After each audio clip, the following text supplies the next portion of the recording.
sûr, gang. On est le mi-décembre. On a recommencé à chasser un peu le coyote cette année. Ça faisait, d'après moi, une couple d'années, j'avais pas sorti la caméra. On a eu un super bon début de saison en date. En 3 sorties avec mon frère, on a vu comme 7 ou 8 coyotes. On en a qu'une couple de tirer, un de manquer. Aujourd'hui, je suis dans un spot qui n'a pas été chassé depuis presque 3 ans. Le vent est super bon. Il n'y a pas de neige encore, c'est pas super froid, mais ils n'ont pas été courus par les skidoo encore. Fait que on devrait avoir de l'action. Chanceux comme je suis, je n'étais pas encore installé que j'ai brisé mon trépied. La caméra est tout lousse. Le câble électronique a parti le Foxbike en s'assoyant. Fait que ça part bien, mais je suis confiant quand même, on a des bonnes chances.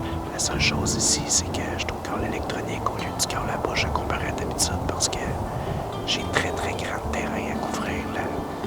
La talle de bois la plus près de moi est à au-dessus de 700 mètres. J'en ai une qui est à presque 1,3 km. Fait qu'en ayant le câble électronique, je suis capable d'aller l'emmener 150-200 verges plus loin dans le champ. Ça me fait déjà ça de gagner. Fait que on va attendre qu'il fasse un petit peu plus clair. À cause du manque de neige, les images seraient pas belles si on commence à caler. On pourrait caler comme dans 5-10 minutes, mais comme vous voyez à la caméra, il a l'air de faire encore super noir du fait qu'il n'y a pas de neige. Fait que encore une quinzaine de minutes, puis on start ça.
Easy peasy.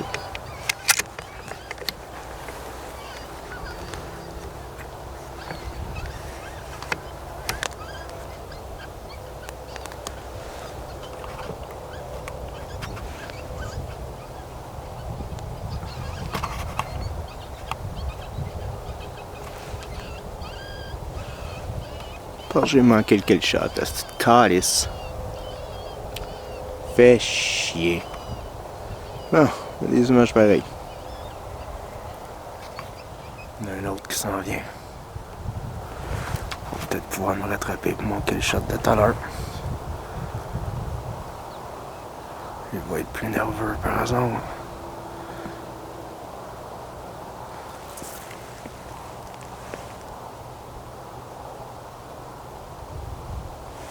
Deux autres qui s'en viennent.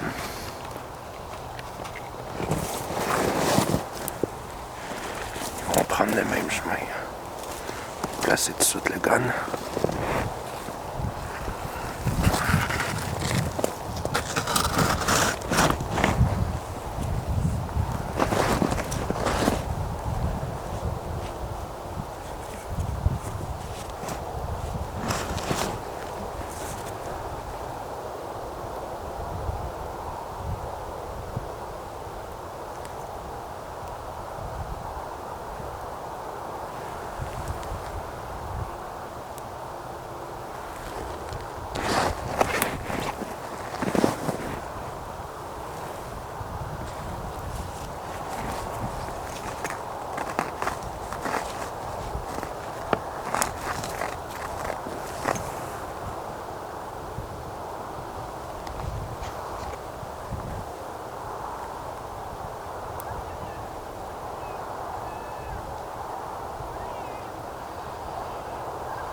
Hein?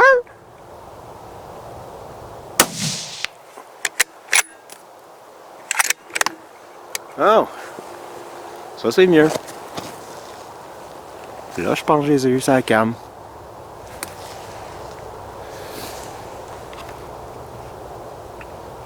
On peut pas tout le temps mal aller. On va arrêter ça pour tout de suite. 3, c'est assez à ramener. Là. On va aller chercher ça. Puis je vous montre ça.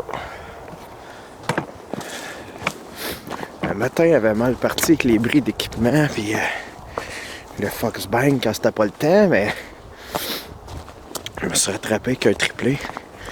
Les deux premiers, je les ai tirés à 80 verges. Là, vous allez voir, sont à littéralement 6 pouces un de l'autre. l'autre, il est un petit peu plus loin.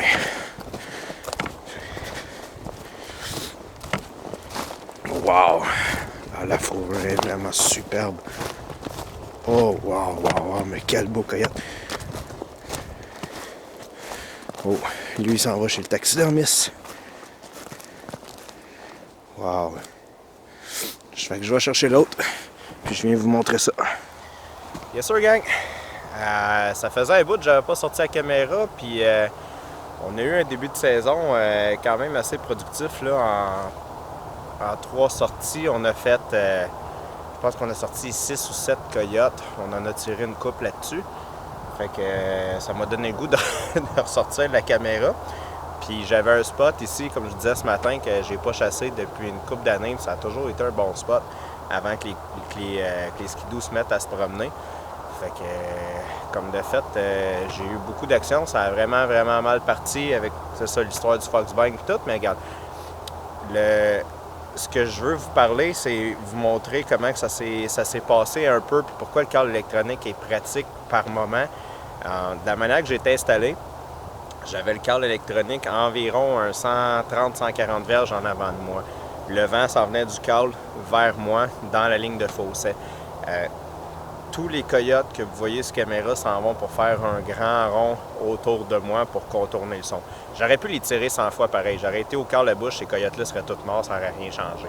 Mais pour prendre des images ou quand vous avez des chasseurs débutants avec vous puis vous voulez des shots de plus proche, ce que j'ai fait, c'est que quand les coyotes étaient pour arriver trop loin en arrière de moi, je repartais le câble électronique qui était un 100 quelques verges en avant de moi, puis là, whoop, les coyotes faisaient un 90 degrés puis redécollaient dans la bonne direction. Ça me servait à les réaligner puis à les garder à la distance que je voulais là, pour les faire approcher pour un tir. Alors, voulu, on aurait pu les tirer au dos, ces coyotes-là.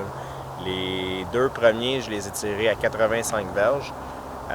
Le deuxième a eu le temps de reculer un peu. Je pense qu'il était peut-être à 150, 180 verges, quelque chose du genre. Fait que c'est là que le câble électronique a son utilité. L'autre chose, c'est que j'avais 3 îlots vraiment distancés un de l'autre. Comme je vous dis, il y avait beaucoup de distance à couvrir. Câble électronique, on peut aligner les speakers, ça a beaucoup de volume. On va chercher plus de distance sans avoir à trop s'approcher du bois.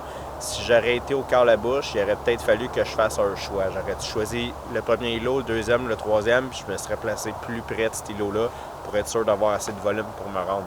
Là, je vais porter mon câble plus loin. Ça a l'air niaiseux, un 140-150 verges plus loin, mais ça fait une grosse différence sur le son.